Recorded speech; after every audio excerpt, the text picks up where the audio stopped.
안녕하세요. 저는 얼마 전 남편과 이혼하고 아이 둘을 키우며 살고 있는 40대 싱글맘이에요. 이번에 이런 사연글을 쓰게 된 건 제가 겪은 충격적인 상황을 전하고 세상에 이런 쓰레기들도 있다는 걸 여러분들께 알려주기 위해서예요. 제가 이혼한 이유 한번 들어보시겠어요? 저는 결혼 당시에는 사회복지사였어요. 어릴 때부터 특정 직업에 애착을 가지는 타입은 아니어서 깊게 공부하는 스타일은 아니었어요. 사회복지사도 초고령 시대에 진입하면 노인 돌보는 사업은 망하지 않겠다는 생각으로 가볍게 택한 직업이었죠. 결혼 후 취득한 요양보호사 자격증도 사회복지사를 하다 보니 요양보호사 자격증도 유용할 것 같아서 취득한 거였어요. 그렇듯 저는 직업에 관해서는 특별히 집착하는 건 없었어요. 그리고 나이 30에 때가 됐다는 생각에 평범한 회사원이었던 남편과 결혼하고 바로 첫째 아이를 가졌었죠. 결혼할 때도 시댁에는 아무 문제도 없었어요. 시모는 자기 이름을 걸고 가게를 운영하는 멋진 중년을 보내는 분이셨고, 시부는 쾌활하고 언변이 좋은 성격 좋아 보이는 분이셨거든요. 남편도 그런 시부를 닮아 말도 잘하고 사람을 재미있게 해주는 사람이었어요. 그래서 결혼을 선택한 것도 있었죠. 그런데 그런 시부와 남편 사이가 처음에는 많이 나빴어요. 너 그 회사 때려치우고 그냥 엄마 밑에서 가게나 하라니까. 꼴랑 그만큼 벌어서 저 자식 밥은 어떻게 먹여 살릴래? 요즘 세상에 남자 혼자 벌어서 살 수 있을 리가 없잖아요. 와이프도 같이 돈 버는데 아버지가 왜 난리예요? 그리고 불확실하고 불안정한 수입보다는 적어도 확실한 수입이 낫죠. 볼 때마다 남편 직장 때문에 엄청 싸우곤 했거든요. 그런데 그게 점차 달라지게 됐어요. 결혼하고 한 6, 7년쯤 한창 싸우고 지지고 볶던 시부의 남편이 둘도 없는 친한 친구처럼 죽이 아주 척척 잘 맞더군요. 게다가 시부 말이라면 꿈뻑 죽는 남편을 보면 이제야 철이 좀 들었나 싶은 마음 반, 그래도 이건 좀 너무 과한 거 아닌가 하는 마음 반이었어요. 시부의 부탁을 뭐든 들어주려는 것이 나쁜 건 아닌데 그게 남편의 일이 아니라 저의 일이 되어버리는 건 기분이 퍽이나 나쁘더군요. 가게를 열심히 꾸려가던 시모가 너무 아팠던 적이 있었어요. 몸 상태가 너무 좋지 않아서 여러 병원을 찾다가 결국 큰 병원에서 해본 검사에서 혈액암이 발견됐죠. 시모는 입원하게 됐지만 급격히 쇠약해지는 바람에 간병을 할 사람이 필요하게 됐어요. 며느라가 네가 네 시어머니 좀 모셔라. 시부가 다짜고짜 그 말부터 툭 꺼내더군요. 상의가 아니라 통보였죠. 그게 얼마나 기분 나쁜 일인지 다들 아실 거예요. 저는 기분이 상했지만 일단 감정을 다스리고 시부에게 되물었죠. 아버님, 저도 할 일이 많은데 차라리 전문 간병인을 쓰는 게 어떨까요? 간병인은 돈 많이 들잖아. 그 돈 들이느니 네가 하는 게 낫지. 어차피 너도 그 뭐냐, 간병하는 거 자격증 있다고 하지 않았어? 요양보호사 자격증은 있지만 저는 따로 직장이 있잖아요. 지금 일하면서 살림하며 애 보는 것도 힘든데 이 상황에 어머님까지 모시면 너무 힘들어서 아무것도 제대로 못해요. 돈이 많이 든다는 이유로 간병인을 안 쓰겠다는 말에 기도 안 찼죠. 그럼 저는 무보수로 부려먹어도 되는 노동력인가요? 솔직히 남편이 돈이나 많이 벌어왔으면 저도 이런 고민할 거 없이 일 그만두고 시모 케어하러 갔겠죠. 하지만 지금 저희 상황에 저까지 일을 그만두는 건 너무 무모한 행동이었어요. 그래서 저는 멀뚱하게 서 있는 남편에게 계속 눈치를 주고 있었어요. 그런데 남편이 뜬금없이 저한테 그런 말을 하더라고요. 여보, 모르는 사람한테 우리 엄마 맡기느니 그냥 당신이 봐주면 안 돼? 아버지 하는 말씀도 다 맞는 거고 솔직히 간병인 믿음직스럽지도 못한데 차라리 그런 사람에게 돈 주고 맡기느니 당신한테 맡기는 게 낫지. 당신 진짜 진심으로 그런 말 하는 거야? 나 일 그만두면 지금 당장 나가는 돈 다 펑크야. 모아놓은 돈도 많이 없는데 무슨? 엄마한테 이야기해서 일단 보험금 나오는 걸로 당신 월급만큼 달라고 하면 되지. 당신이 간병해주는데 그런 것도 못 해주겠어? 시모와 전혀 상의되지 않은 듯한 말투에 저는 걱정부터 앞서기 시작했어요. 두 사람 하는 걸 보니 제가 하겠다고 말하기 전에는 집에도 안 보내줄 것 같더라고요. 돈 문제만 해결되면 시모 돌보는 거야 일하는 거라고 생각하고 하면 되기는 한데 이럴 때는 남편이 외동인 게 정말 원망스럽더라고요. 결국 시부 말에 동조한 남편 때문에 저는 떠밀리듯 억지로 시모 병간호를 맡게 됐어요. 진짜 일하는 것처럼 오전부터 오후까지 일하고 저녁에는 집에 와서 애들 보고 살림하고 그렇게 하기로 결정했죠. 정말 싫은 일이 될 거라는 제 예상과는 다르게 생각보다 의미 있는 시간이 되었어요. 병간호하는 첫날 시모가 제게 그러더군요. 아가, 너 혹시 내 가게에서 일할 생각은 없니? 어머님 가게요? 제가 어머님만큼 요리를 잘하는 것도 아닌데 어떻게 거기서 일을 해요? 요리를 하는 게 아니라 운영을 하는 거지. 요리는 주방장한테 맡겨놓고 너는 가게를 굴리는 거야. 내가 이렇게 되고 나니 생각보다 내 가게에 애착이 많았다는 걸 느꼈어. 그걸 모르는 사람들에게 주느니 너한테 맡기고 싶은데 생각 있으면 배워보련? 정말 뜬금없는 제안이었지만 흥미는 생기더군요. 어차피 지금 있는 직업에 커다란 사명감이 있는 것도 아니었고 가게를 물려준다는 말까지 들으니 없던 흥미도 생길 수밖에 없더군요. 그렇게 그 다음 날부터 시모의 병수발을 들면서 시모 가게 일을 배우기 시작했어요. 시모 병원 입원 몇 달 전부터 시부가 가게를 운영하고 있었는데 매번 적자라 시모가 신경을 많이 쓰고 있다고 하더라고요. 그렇게 가게 운영에서부터 레시피까지 상세하게 저한테 알려주셨어요. 그래서 병수발 드는 내내 그리 힘들거나 지루하지도 않았죠. 그렇게 시간이 지나고 시모의 이식 날짜가 잡혔어요. 조혈모 세포 이식이었는데 천운인지 이식센터에 시모와 맞는 공여자의 골수가 있었던 거죠. 그렇게 날짜가 잡히니 시모가 제게 그러더군요.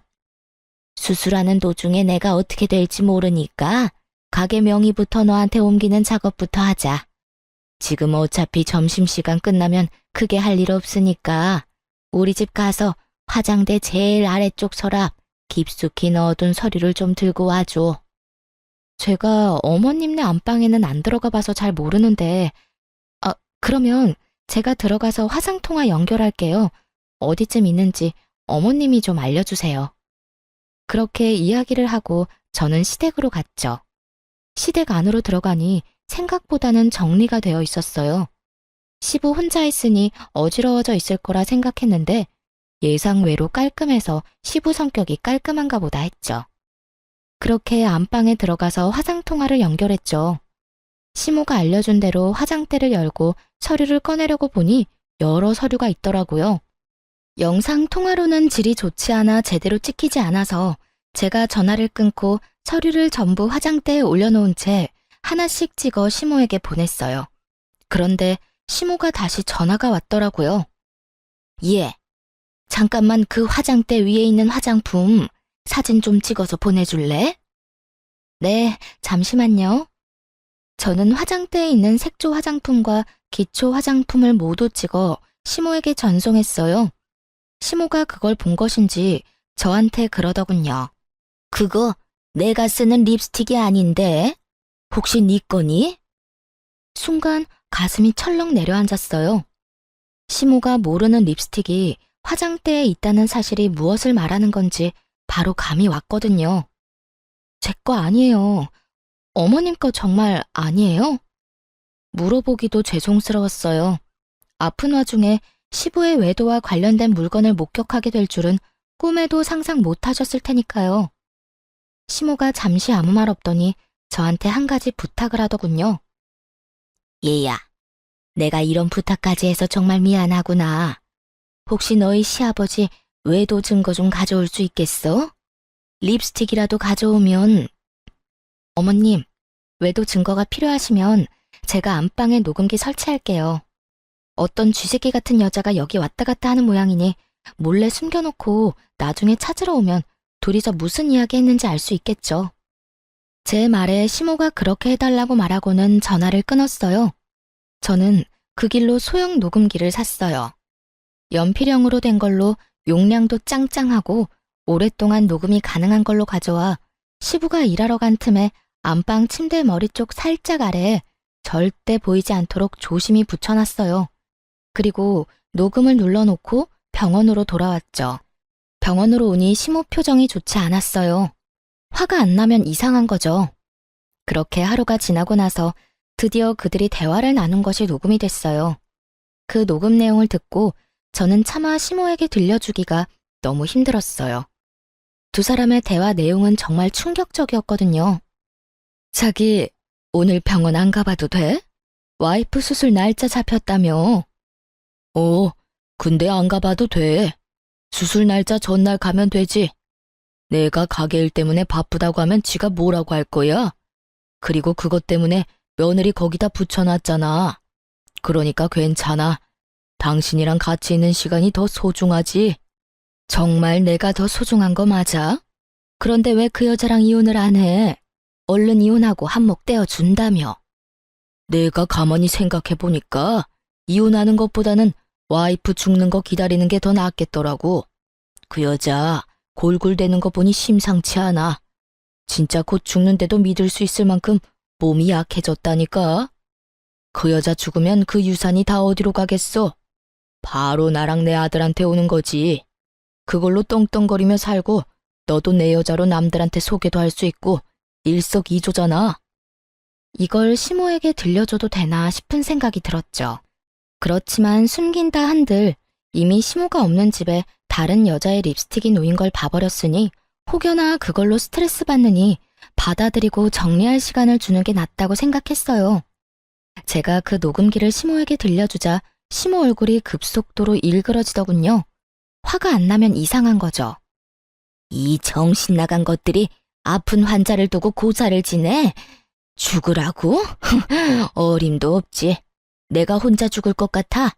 두 연놈들 바지가랑이라도 붙잡아서 똑같이 죽고 싶도록 만들어줄 거야. 시모가 그렇게 말하고 처음으로 한 일은 뜬금없는 가게 명의 이전이었어요. 시모 명의의 가게는 이제 제 것이 된 거죠. 가게는 2층짜리 건물의 1층에 있었는데 2층에는 시부모가 살고 있었어요. 그 건물은 시모 소유의 건물이었고요. 시모는 무남동녀 외동딸이었는데 외조부님이 열심히 평생 모은 재산을 외동딸에게 다 물려주고 떠나셨다고 해요.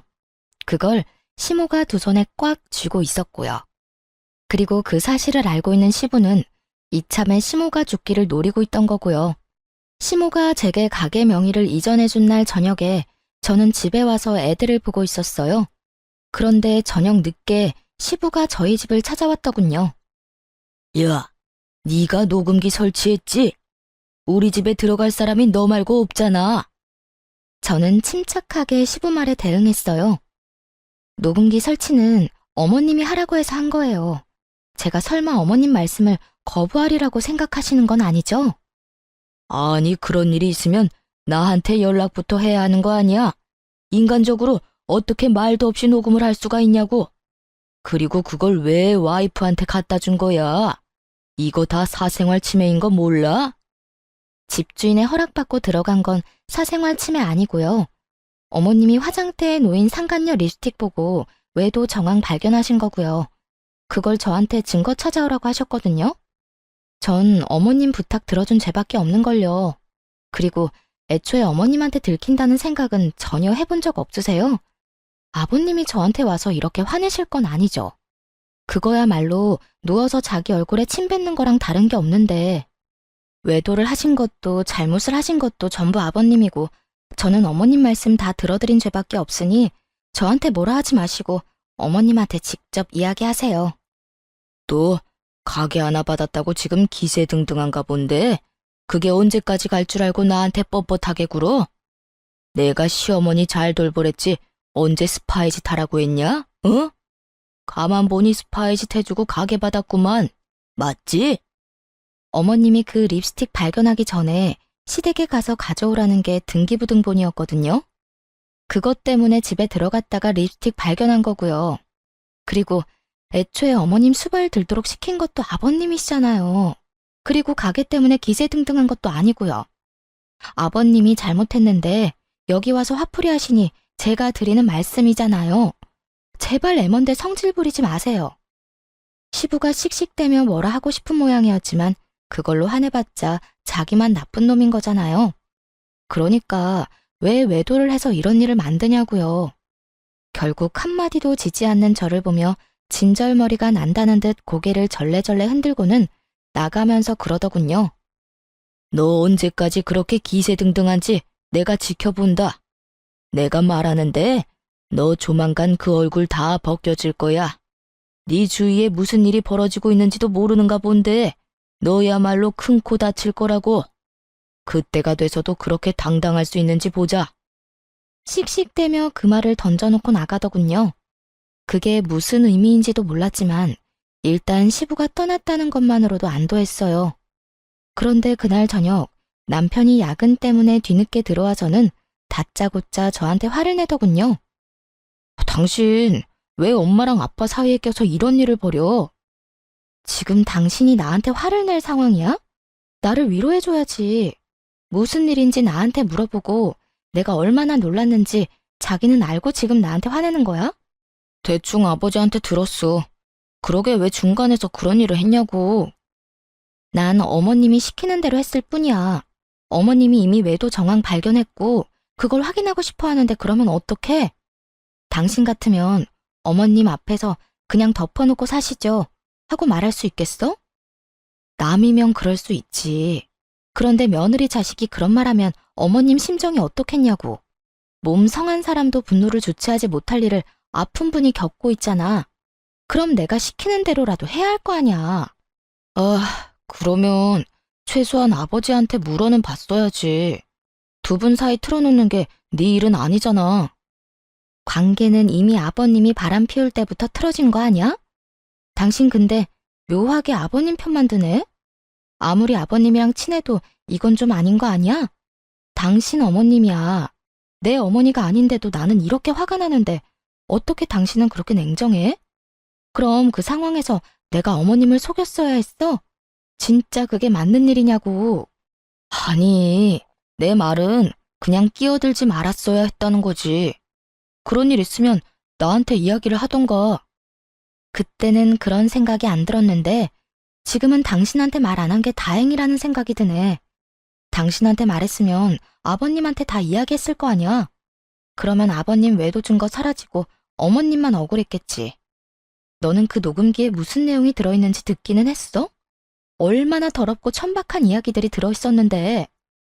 들었어, 다 들었어. 근데 그게 뭐? 그렇게 된 것도 아니고 그냥 계획인 거잖아. 터무니없는 현실성 없는 계획. 그거 가지고 사람 몰아가는 건 아니지. 순간 남편의 그 말에 수상함을 느꼈어요. 왜 이렇게 시부 편을 드는 거지? 기분이 묘하게 이상했어요. 그리고 가게 명의 변경한 거 그것도 아버지한테 돌려줘. 당신이 가질 게 아니잖아.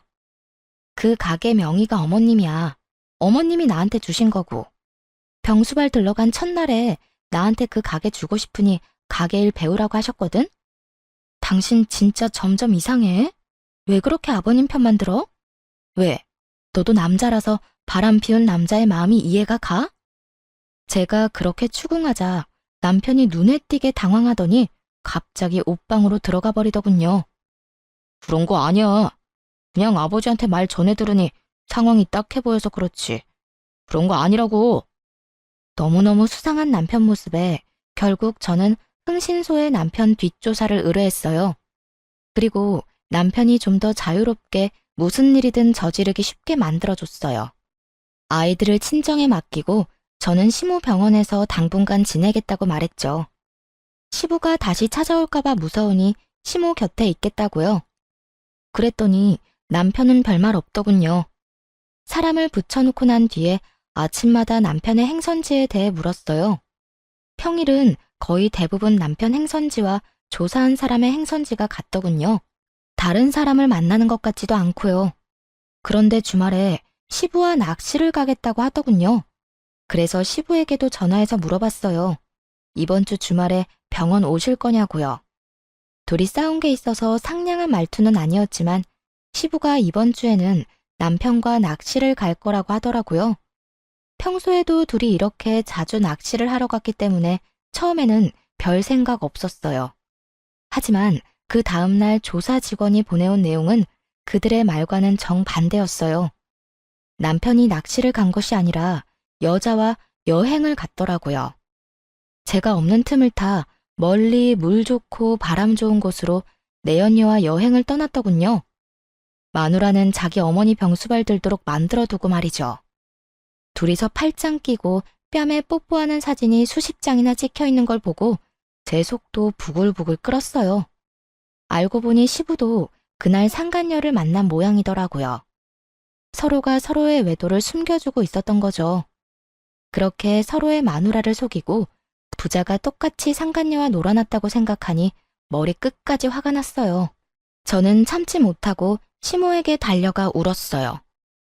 왜 그러니? 왜 이렇게 울어? 무슨 일이 있었어? 시모의 목소리를 들으니 눈물이 왈칵 더 나오더군요. 한참 흐느끼던 저를 토닥이던 시모에게 제가 하소연하듯 말했죠. 어머님, 어쩜 좋아요? 그 사람도 바람 피는 것 같아요. 제 말에 시모의 토닥거림이 멈췄어요. 제가 고개를 들어 시모를 보니 시모 표정이 울상이 되어 있더군요. 이게 대체 다 무슨 일이니? 넌 그걸 어떻게 알았어? 얼마 전에 아버님이 오셔서 저한테 화내신 적이 있거든요. 그런데 남편이 아버님한테 무슨 이야기를 들었는지 아버님 편들면서 저한테 화를 내더라고요. 제가 거기에 끼면 안 됐었다면서 저를 탓하더라고요. 그러면서 가게 명의도 아버님한테 돌려주라고. 주말에 아버님이랑 낚시를 간다고 했어요. 아버님도 남편이랑 낚시 간다고 했고요. 그런데 알고 보니까 두 사람이 만나지도 않았고 서로 각자 내연녀를 만나고 있더라고요. 두 사람이 어머님이랑 저를 둘 다 속이고 있었어요. 어머님한테는 죄송한 말이지만 정말로 이혼하고 싶어요. 그 사람이랑 같이 살맛대고 살고 싶지가 않아요. 시모가 다 이해한다는 듯 제 어깨를 두드려주더군요. 나와 너를 여기에 처박아 두고 자기들끼리 아주 신이 났구나. 부전자전이라더니. 그런 못된 것만 배워 처먹어서 마누라 힘들게 하는 자식놈이나 자식놈한테 가르쳐줄 게 계집질밖에 없던 멍청한 남편놈이나 내 인생의 실패작이나 다름없어. 어머님은 어떡하실 거예요? 나도 그놈과 이혼할 거야. 감히 내 재산을 두고 상간녀랑 그런 대화를 한 놈을 내가 용서할 리가 없잖니. 다만 지금이 아닌 거지. 그렇게 시모와 이야기를 나누고 병원에서 나오는데 병원 입구 쪽에서 시부가 기다리고 있더군요. 이야기 좀 하자. 저는 드릴 말씀이 없는데요. 내가 할 말이 있어. 너, 네 남편 바람 피는 건 알고 있어? 그거 알고도 지금 이렇게 유유자적한 거야? 우리 아들, 너 안중에도 없어. 그 여자랑 벌써 몇 년째 만나고 있는 것도 내가 잘 알지. 그걸 알고 있으면서 숨겨줬다는 건가요? 저도 이미 다 아는 사실이에요. 아버님이 말 안 해줘도 제가 다 조사했거든요. 서로 주고받은 게 많던데요. 그래, 나도 너 싫어. 그러니까 이혼이나 할 준비해. 그리고 네가 가져간 가게는 우리가 다시 가져올 거야. 알아들어? 우리가 누군지는 모르겠지만 전 주인은 어머님이시고요. 유책 배우자이자 내연녀가 있는 남편에게는 아주 불리한 싸움이 될 거예요. 제가 원하던 거였는데 남편도 원한다니 다행이네요. 말 한마디 안 지지? 너 앞으로도 그럴 수 있나 두고 보자. 그리고 앞으로 여기 오지 마. 네가 와이프한테 쓸데없는 바람 불어넣는 거 안다. 그 사람 성격에 나랑 이혼하는 거 죽어도 못해. 근데 네가 옆에서 살랑살랑 꼬드기면 그 여자 마음이 약해서 넘어갈 수도 있지 않겠어? 그러니까 앞으로 여기 얼씬도 하지 마. 마음대로 생각하시고 마음대로 행동하세요. 저도 마음대로 할 거니까요. 아버님은 보호자이기도 한데 방관자이기도 했잖아요. 그리고 아직까지 저는 이혼을 안 했으니 가족은 맞고요. 어머님이 원하시면 계속 올 수밖에 없어요. 넌 뭐가 그렇게 떳떳해? 너 지금 가게 하나 가졌다고 지금 이렇게 나오는 거야? 나 이래봬도 아직은 네 시아버지야. 그러니까 저도 존중해드리려고 존댓말 쓰고 있잖아요. 왜요? 이제 와서 제가 어머님한테 가게 하나 받으니까 다른 재산도 뺏길까봐 걱정되세요? 그러면 애초에 바람을 피우지를 말았어야죠. 도대체 잘못한 사람이 누군데 왜 저한테 성질인데요? 저도 피해자거든요? 지나가는 사람 붙잡고 물어봐요. 누가 과연 떳떳해야 하는 건지. 제가 떳떳한 이유는 제게 잘못이 없기 때문이고, 아버님이 저를 보며 못마땅한 이유는 제가 바른 말만 하기 때문이겠죠. 그렇게 시부에게 일침을 놓고 돌아섰어요. 시부와 싸워봤자 아무것도 해결되는 것도 없으니까요. 그런데 돌아오는 길에 너무 화가 나는 거예요. 제가 왜 이런 취급을 받고 있나 싶고, 왜 저딴 인간이 나한테 그런 소리 하는 거 참아야 하나 싶고. 그래서 남편을 불러냈어요. 아무것도 모르는지 남편 놈은 태연스레 제가 말한 곳으로 오더군요. 갑자기 왜 밖으로 불러내? 집에서 이야기하면 되잖아. 귀찮다는 듯 말하는 남편 놈을 보며 저는 남편을 째려보며 말했죠. 집에 도착할 때까지 참을 수 없었거든. 내가 방금 아버님한테 들었는데 당신 바람 핀다며? 여자 있다던데? 그래서였어? 그래서 당신 아버지 편들면서 나한테 화냈냐? 갑작스런 제 말에 남편 놈이 당황했는지 얼굴이 하얗게 질리더라고요. 그게 무슨 소리야? 아버지가 그랬다고? 당신이 뭐 잘못 들었겠지. 잘못 듣기는 뭘 잘못 들어? 당신 아버지가 나한테 직접 이야기한 건데. 나더러 빨리 이혼하라더라. 그것도 네 생각이야? 잠깐만 기다려봐. 남편은 급하게 전화를 걸더라고요. 시부에게 전화를 하는 거였어요. 아버지, 저 지금 와이프한테 이야기 들었는데 그 이야기 뭐예요? 왜 그런 이야기를 와이프한테 하셨어요? 내가 못할 말했어? 어차피 이혼할 거잖아. 너 그 여자 좋다며. 그럼 깨끗하게 이혼하면 되지. 지금 그 말이 아니잖아요. 그거 말 안 하기로 해서 저도 아버지 변호해드린 건데 이렇게 제 뒤통수를 치는 거예요? 뒤통수? 네 마누라가 내 뒤통수 친 건 생각 안 해? 근데 어떡하냐? 내가 말하기도 전에 미리 알았다는데. 그럼 내 탓은 아니지. 네가 치밀하지 못했던 거지. 시부 말에 남편이 화나서 쏘아붙이는데 저는 그런 남편 전화를 뺏어서 끊어버렸어요. 이게 무슨 짓이야? 당신 왜 엄한 데다 전화해서 화내고 있어? 지금 당신은 당신 아버지한테 화낼 게 아니라 나한테 변명이라도 해야지. 나 다 아는 거 맞아. 너랑 너희 아버지 그렇게 친한 척 들러붙은 거 일부러 나랑 어머님한테 알리바이 만들려고 그런 거잖아. 내연녀 편하게 만나려고. 제 말에 남편 얼굴이 새파랗게 질려서 제게 변명을 하더군요. 여보, 이거 다 아버지 때문이야. 아버지가 엄마 재산 자기한테 안 올 것 같으니까 나까지 끌고 가려는 거라고. 나 진짜 그 여자 몇 번 안 만났어. 거짓말하네. 내가 모를 줄 알아? 어머님 돌아가시고 그 재산 당신이랑 당신 아버지가 다 가지려고 했다며. 둘이서 그렇게 가지고 나면 나하고 이혼 먼저 하지 않았겠어? 내 연녀가 있는데. 귀찮게 돌봐야 할 시모도 없으니 시모 돌봐줄 여자도 필요 없을 거고. 안 그래? 그런 거 아니야. 당신이 오해하는 거야. 오해 같은 소리하고 자빠졌네. 바람은 네가 폈는데 왜 당신 아버지를 걸고 넘어지냐고. 넌 네가 바람 핀 거에 대해서는 할 말 없어? 그래, 바람을 그냥 폈을 리가 없지. 이혼 생각하고서 피는 게 바람이겠지. 좋아, 당신 원하는 대로 이혼하자. 나도 더 이상 더러워서 못 해먹겠어. 정말 말 그대로 네가 더러우니까. 야, 무슨 말을 그렇게 해? 그리고 난 너랑 이혼할 생각 없어. 우리가 왜 헤어져? 당신이 우리 엄마 가게 가져갔잖아. 엄마 재산 받아놓고 지금 먹튀하려는 거야? 그거 알아?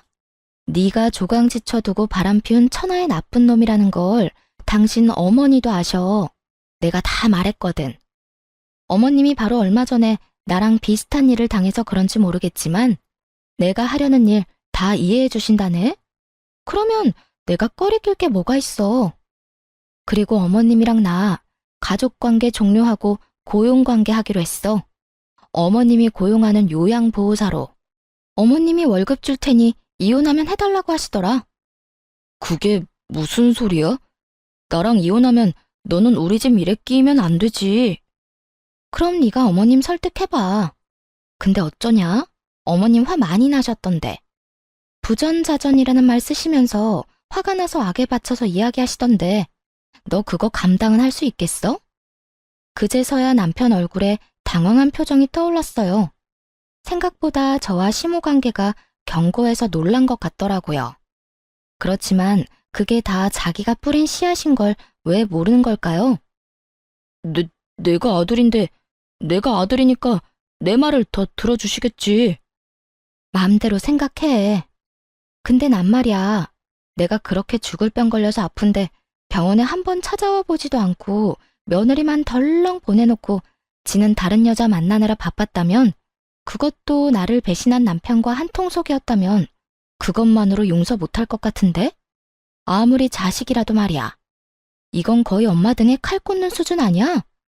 아버지 불륜 말려도 모자랄 시간에 그런 아버지랑 똑같이 불륜 저지른 자식이 곱게 보일 리가 있겠나 모르겠네.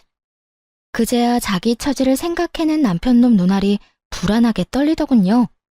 그리고 그 다음 날부터 웃기지도 않는 연극 한 편이 시모의 병실에서 펼쳐졌죠. 남편이 시모를 찾아와 용서를 구하며 병간호를 하며 착한 아들 노릇을 하더군요. 근데 그거 아시나요? 간병도 해본 사람이 잘해요.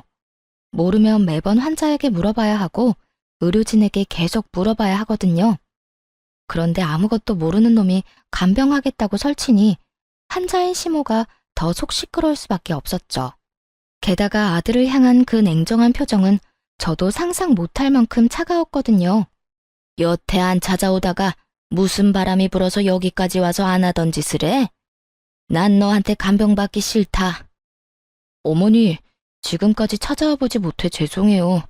그래도 제가 안 오고 싶어서 안 온 게 아니라 일이 좀 바빴거든요. 그래서 계속 못 온 거예요. 그래? 난 또 네가 네 아버지랑 쌍으로 바람이 나서 상간녀들 만나느라 안 오는 줄 알았지. 시모 말 한마디 한마디에 비수가 섞여 있으니 남편 놈도 말을 조심스럽게 하더라고요. 어머니, 그런 거 아니에요. 그 여자는 진짜 별거 아닌 사이고 진짜 잠깐의 일탈이었어요. 아버지랑 저는 달라요, 어머니. 다르기는 뭐가 달라? 네가 네 아버지 바람피는 걸 묵인하고 허용한 것도 모자라서 똑같은 짓을 저지르고 있었으면서. 네가 양심이 있으면 여기 와서 그딴 말은 하지 말았어야지. 나보다 네 마누라한테 먼저 용서를 구했어야지. 네가 왜 나한테 잘해줘? 이제 와서 왜? 너도 나한테 바라는 거 있어? 그런 거 없어요. 어머니, 제발 제 진심을 오해하지 마세요. 오해는 무슨 얼어 죽을 오해? 그게 진심이라고? 그딴 게 진심이면 세상의 진심은 다 죽었겠구나. 내가 네 아버지 때문에 얼마나 힘든지 알면서도 끝까지 나한테 먼저 이야기 안 했어. 그게 괘씸한 거야, 이 망할 놈아. 결국은 시모가 화를 내며 남편 놈을 쫓아내버렸어요.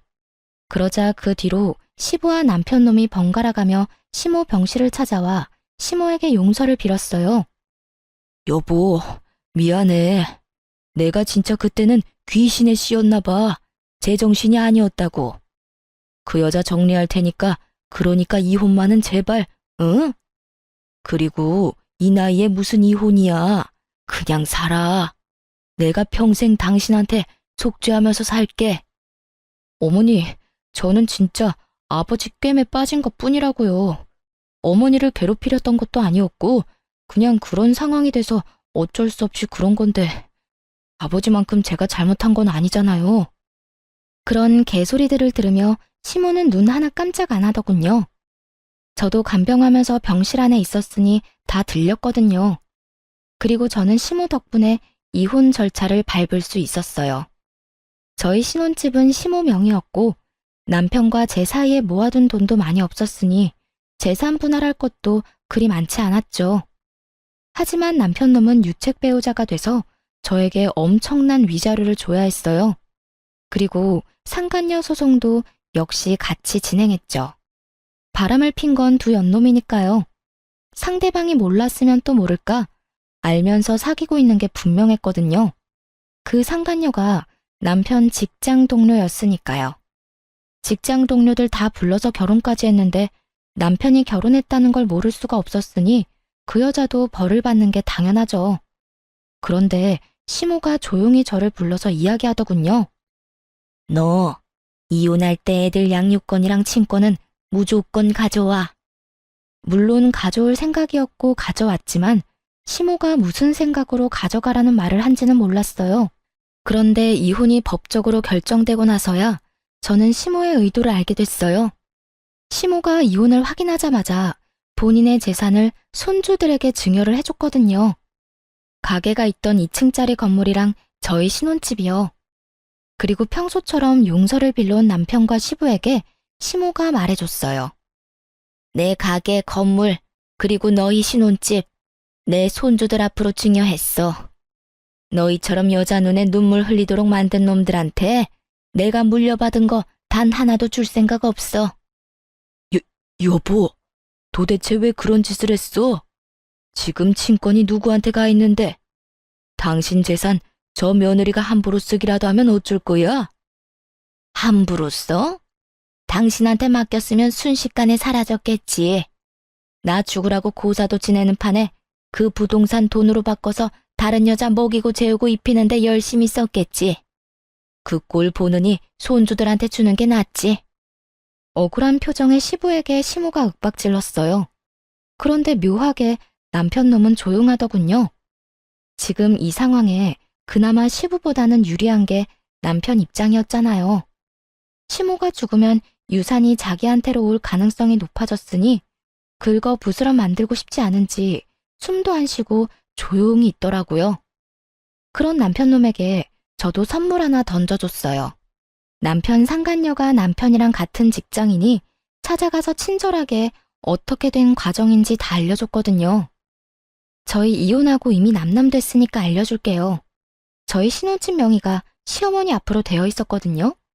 그런데 이혼하자마자 어머님이 저희 아들들한테 증여를 했어요. 그러니까 그 남자 아무것도 없는 개털이에요. 집에서 곧 나가야 할 거고 위자료도 나한테 줘야 하고 매달 양육비도 보내야 하죠.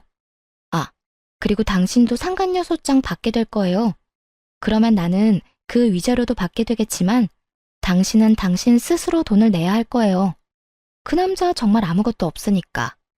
그래도 사랑만 있으면 되죠? 잘 만나요. 양육비는 꼬박꼬박 보내고요. 열심히 일해서 제 자식 크는데 돈 붙여줘야 하니까 몸 건강하고요. 거짓말이지? 그 사람 진짜 빈털털이라고? 그럼 난 어떡해? 위자료 대신 내준다고 자기만 믿으라더니 나쁜 놈이? 제 말에 한껏 열받았는지 그 길로 씩씩대며 전화를 걸어대더군요. 그런 상간녀를 두고 돌아왔어요. 결국 그 뒤에 들려온 소식은 두 사람의 이별 소식이었죠. 저는 정말 깔끔하게 이혼에 성공했어요. 이제 남은 건 시모였죠. 시모는 제가 이혼하고 손주들에게 부동산을 증여해주면서 모든 재산을 정리해두고 이혼 소송을 진행했어요. 시부가 죽자 살자 매달렸지만 시모가 들은 채도 하지 않았어요. 그 여자와 만난 것이 하루 이틀 일도 아니었고 거의 5년 가까이 만나며 시모를 기만했으니까요. 게다가 아픈 사람을 두고 바람을 피우면서 심지어 재산을 다 가질 거라는 이야기를 했으니 그에 관한 시모의 분노가 얼마나 컸는지는 상상하지 않아도 알만했어요. 결국 두 사람도 이혼을 했지만 역시나 시부가 유책 배우자가 됐고 나눠야 할 재산 분할은 시모의 증여로 인해 할 것도 거의 없었죠. 시모 명의로 된 것은 현금 자산뿐이었는데 그마저도 병원비와 보험금으로 받은 거라서 건드리지도 못하게 됐거든요. 결국 부자가 똑같이 계집질하다가 이혼당하고 빈털터리로 나앉게 생긴 거죠. 게다가 상간녀까지 떠나가니 지푸라기라도 잡는 심정으로 시어머니 병실만 뺀질나게 드나들더라고요. 어머님은 자기가 오래 살지 못할 거라 생각했는지 마음을 단단히 먹고 시부를 빈털터리로 만들었고요. 그런데 정말 웃긴 건 제 전남편 놈이었어요. 그 자식이 시부가 나가 떨어진 걸 보고 시모에게 찾아와 뭐라고 했는 줄 아세요? 어머니, 이제 하나뿐인 자식인 제가 어머니 잘 모실게요. 이러는 거예요. 그러면서 세상 효자인 척 다 하더군요. 시모가 그런 아들 바라보며 물었죠. 아, 그래? 그럼 잘 모셔라. 내가 해달라는 대로 다 하고, 그 정도는 할 수 있지? 네, 당연하죠. 어머니, 저만 믿으세요. 그 꿍꿍이 속을 왜 모를까요? 필시 속으로는 시부가 이혼했으니 만약 이 상태로 시모가 죽으면 자기한테 시모 유산이 다 상속될 거라고 정신 나간 상상하고 있었을 거예요. 그렇지만 그 뒤에 들려온 시모 말에 전 남편 표정이 울상이 됐죠. 그래, 그러니까 내가 미리 알려줄게. 나는 내 재산 다 쓰고 갈 거야. 그리고 다 못 쓴 거 있지? 그건 사회에 기증할 거라고 유언장까지 적어놨어. 내 재산에 관심 있는 사람들이 많고 뒤통수까지 쳐가면서 가져가려는 사람들이 있으니 그런 인간들 배불리지 않으려면 내가 다 걷어가는 게 맞지 않겠니? 어머니, 그런 게 어디 있어요. 제가 자식인데 당연히 저한테 물려주셔야죠. 왜 당연히야? 너 내 재산 불리는데 도움 준 적이 있어? 네 아버지랑 마찬가지로 나 뒤통수 치기나 바빴지. 인간아, 좀 착실하게 살지 그랬어. 왜 죽어가는 엄마를 두 번 찔러 왜? 내가 널 용서해서 여기 놔두는 것 같아? 천만에. 네 아버지랑은 다르게 법적으로 헤어질 방법이 없으니 그냥 두는 거다. 엄마 재산으로 한몫 챙길 생각뿐이었던 인간 주제에 여기가 어디라고 기어들어와서 가짜 효자질이야? 네 놈이 네 아버지랑 똑같이 계집질하는 동안 여기 네 전처가 나 다 케어해줬어. 곧 죽을지도 모를 엄마 맡겨놨으면 네가 더 잘했어야 할 거 아니야. 왜? 돈만 많고 쓸모없는 엄마 여기 가둬놓고 마누라까지 같이 처박아 놓으니까 잘 만났어? 그렇게 자유롭게 여자 만나니까 좋았어? 넌 네 와이프한테도 잘못했지만 나한테도 잘못한 거야. 내가 미안해서 며느리 앞에 얼굴을 못 든다고. 결국 시모에게 호통을 듣고 혼이 나가버린 전 남편은 병간호를 마치고 돌아가는 절 붙잡고 감히 애들 이야기를 꺼내더군요. 애들 잠깐 보게 해줘. 잠깐이면 돼. 이제 이혼하면 자주 못 만날 텐데 지금이라도, 어? 애들한테 무슨 헛소리 하려고. 나한테 해. 애들 앞에서 할 말 나한테 못할 게 뭐가 있는데? 그런 거 아니니까 잠시만 보게 해줘. 나도 아빠인데 애들 볼 수 있잖아. 갑자기 애들 보고 싶다고 하는 남편을 보며 뭔가 묘하게 이상한 기분이 들었는데 뭐 어쩔 수 없었죠. 애들 아빠니까요. 그렇게 애들을 만나게 해줬는데 애들이랑 셋이서 이야기를 얼마간 하더니 곧 풀이 죽은 얼굴로 밖으로 나오더군요. 전 남편 돌아가고 애들한테 물었어요. 그랬더니 첫째가 말해줬어요. 아빠가 우리한테 예전처럼 엄마 아빠 다 같이 살고 싶지 않냐고 묻던데 우리가 엄마한테 말하면 같이 살 수 있다고. 속으로 열불이 났어요. 이게 하다 안 되니 시모에게 재산 증여받은 아들들에게 나를 회유하라고 요구한 거였어요. 하긴 자기 딴에는 답답했겠죠. 이제 곧 신혼집에서도 떠나야 하니까. 전 남편 완전 개털이었거든요. 그래? 그래서 넌 뭐라고 했는데? 아빠는 엄마 안 좋아하는데 어떻게 같이 사냐고 물었어. 그랬더니 아빠가 엄마 좋아한다고 하길래 그러면 왜 엄마 놔두고 다른 아줌마랑 여행 갔냐고 물었지. 아들 이야기 듣는데 가슴이 미어지더라고요. 어른들의 이기심과 부정함을 이렇게 빨리 알게 된 것에 너무 미안한 마음뿐이었어요. 그랬더니 아빠가 다 실수라고 하면서 우리들 사랑한다고 이야기하더라고. 근데 아빠 우리 사랑한 적 없잖아. 같이 놀아준 적도 없고. 그런데 사랑한다는 말을 어떻게 믿냐고. 그건 그냥 그 아줌마한테 하고 싶은 말 아니냐고 했어. 그런데 아빠가 계속 아니라고 하길래 그냥 바람피는 사람 내 아빠 하면 부끄러울 것 같고 싫을 것 같다고 이야기했어.